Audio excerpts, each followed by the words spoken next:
انتوا عارفين ان عدو الانسان الحقيقي عمره ما كان الانسان اللي زيه اطلاقا. عدو الانسان الحقيقي الانسان اللي مش عارف ازاي يبقى زيه. كام حد فينا في حياته ناس غير سوية نفسيا بتحاول تقلل منه وتحبطه؟ كتير مش كده؟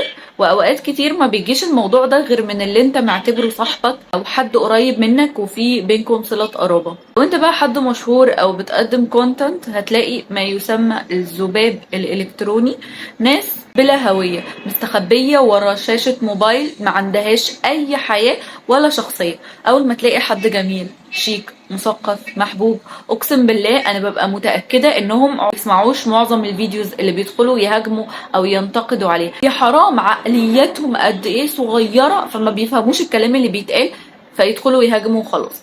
بعرفهم ازاي او نعرفهم ازاي بقى؟ مش هتلاقيهم بيهاجموا كلامك ولا محتواك، بالعكس، لانه ساعتها انا طول ما انا شخصية او بني ادمة سوية نفسيا هفهم وهقدر ان الناس اللي بتهاجمني او داخله تقول رايها او داخله تهاجم المحتوى اللي انا بقدمه ان الناس دي عندها راي وعندهم شخصيه. فاختلاف الاراء ده حاجه طبيعيه ما تضايقنيش خالص طول ما انا بني ادمه سويه نفسيا.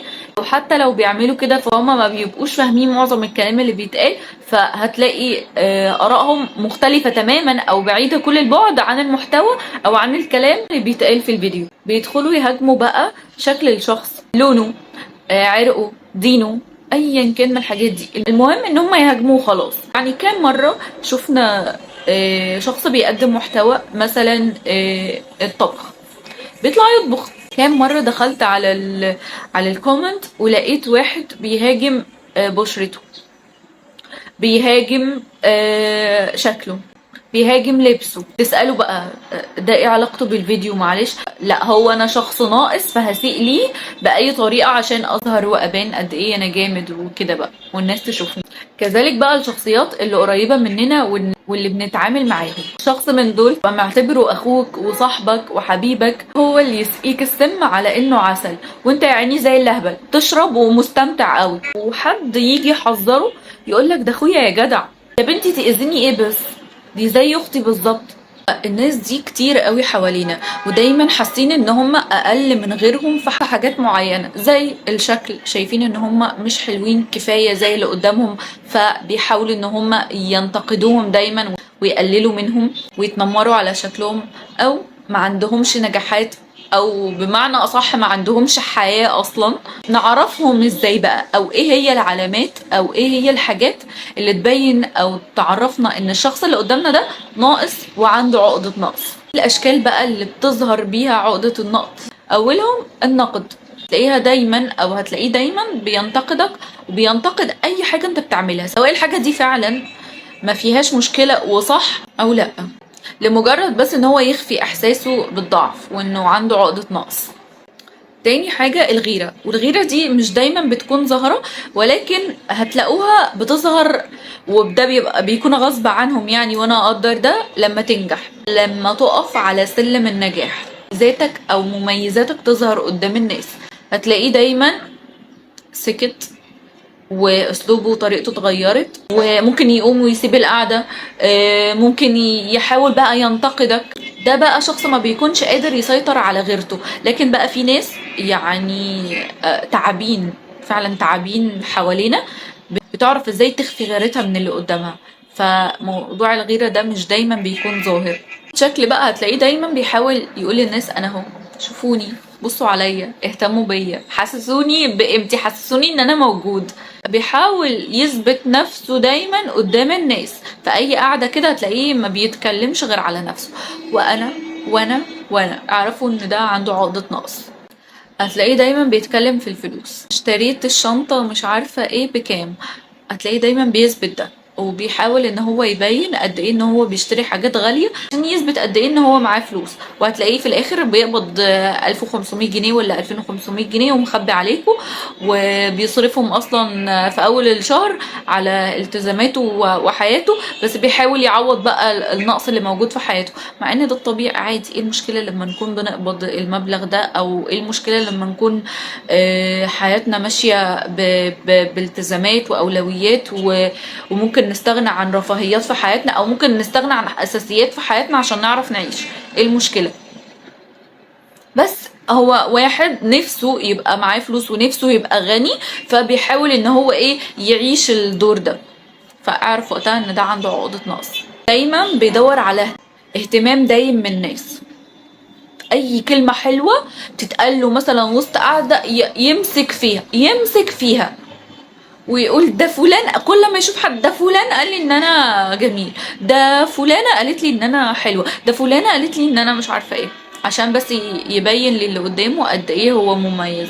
ما كانتش كلمة اتقالت لك، او ما كانتش كلمة اتقالت لك يعني. بس هما بيعملوا كده ليه؟ لان مفيش حد شايفهم كده، فبمجرد ما يشوفوا حد شايفهم او شافهم حلوين فبيمسكوا في الكلمة، بس عشان هما مش فاهمين قيمة نفسهم.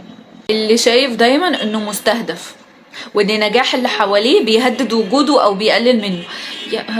ده مجرد نجاح، انت بقى خايف احسن يستهدفوك ويقتلوك ليه بقى؟ مش فاهمة. هو البني ادم اللي نجح ده هيأذيك في ايه؟ بس هو عشان ناقص، فدايما حاسس ان نجاح اللي حواليه او نجاح الشخص اللي في حياته هيأثر او هيقلل منه، فبيخاف من كده. ده بقى بيظهر دايما في فئة البنات اكتر، هو في منهم في فئة الولاد بس ايه بشكل قليل يعني. البنت اللي دايما بتقلدك، رحتي جبتي الطرحة الفلانية هتلاقي تاني يوم لبستها، وتسأليها جبتيها امتى او بكام، لا والله دي عندي من 10 سنين بس كانت في الدولاب ونسيتها او كانت ضايعة. ودي مش بتظهر في مرة، مثلا ممكن يا ستي حاجة تعجبك فروحتي اشتريتي زيها، ايه ده الطبيعي، ايه المشكلة؟ لكن ده بيكون عشان هي شايفة البنت دي مثلا الناس دايما بينبهروا بجمالها او بينبهروا بشياكتها او بستايل لبسها، فدايما بتدور تلبس ازاي زيها، ما بتحاولش تلاقي الستايل المناسب ليها ولشكلها وتدور على شخصيتها ونفسها الحقيقية. لا دي بتظهر بشخصية غيرها علشان تلاقي نفس الاهتمام.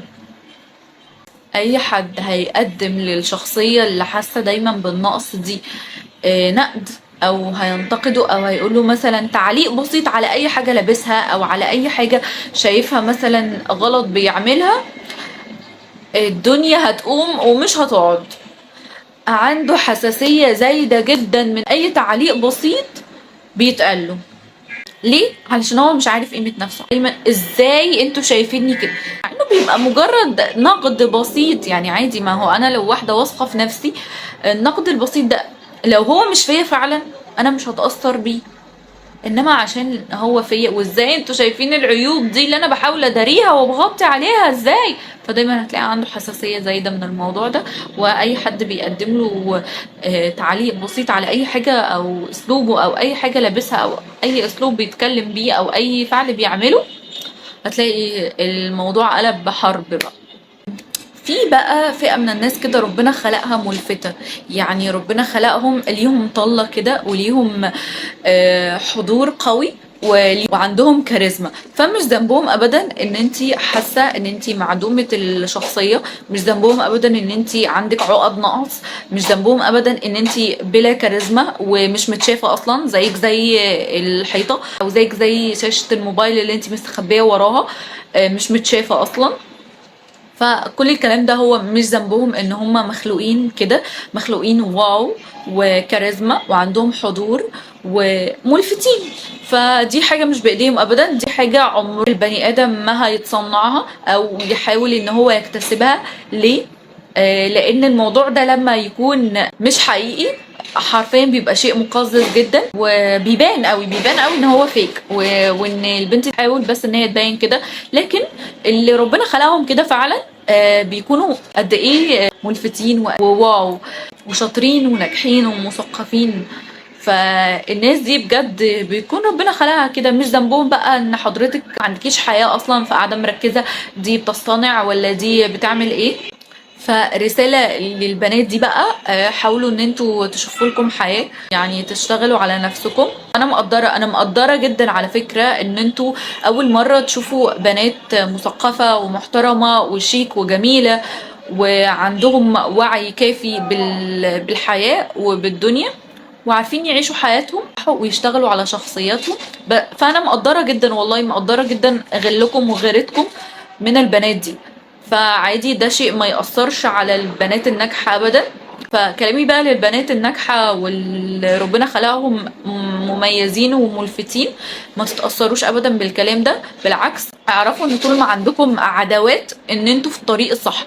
اوعوا تلتفتوا بالضربة اللي هتاخدوها في ظهركم. هيكون عندكم ساعتها حلين، يا اما هتاخدوا الضربة دي وتقعوا، يا اما تاخدوا كلامهم وضربتهم دي وتحطوها تحت رجليكم وتكملوا في طريقكم. حط في عقلك ان ردك الحقيقي على الناس دي او على الشخصيات الناقصة دي هو نجاحك وبس. بس كده، اتمنى يكون فيديو النهارده عجبكم. اخيرا بقى حابه اعبر عن امتناني واقدم شكر لاهلي ولاي حد شجعني، بس حابه اخص بالذكر اهلي، وخصوصا تيتا حبيبتي ربنا يخليها لي يا رب. هي اول الداعمين ليا، فانا بوجه لها شكر من الفيديو ده وبقول لها شكرا يا تيتا. من غيرك ومن غير اللايك بتاعك انا بحس ان انا ما قدمتش حاجه وبحسش بالنجاح فعلا غير لما تتفرجي على الفيديو وتقولي رايك فيه. فشكرا جدا على دعمك ده، وشكرا لاي حد بيقول لي كومنت ايجابي. عايزه اقول لكم ان كل كومنتاتكم بشوفها وحافظاكم واحد واحد. وبس كده، سلام عليكم.